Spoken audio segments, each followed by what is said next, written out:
Good morning guys. আজকে সকালবেলা দান হয়েছে, রেডি হয়ে আমি চলে গেলাম পড়তে। পড়তে থেকে এসে দেখি যে একটা পার্সেল জন্য ফোন করেছে। আমি পার্সেলটা আনতে গেলাম, দাদাটাকে বললাম, দাদাটাকে পার্সেলটা দিল। তখন আনবক্সিং করি পার্সেলটা, তোমরা দেখো।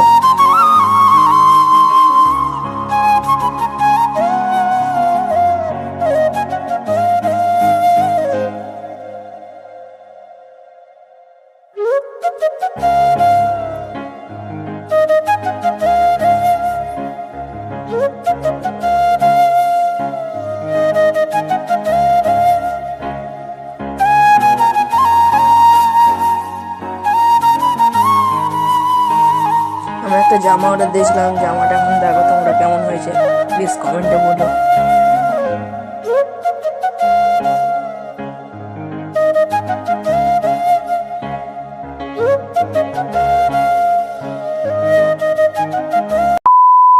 তো জামাটা আমাকে পরে কেমন লাগছে তোমরা কমেন্ট করে বলো। টাটা।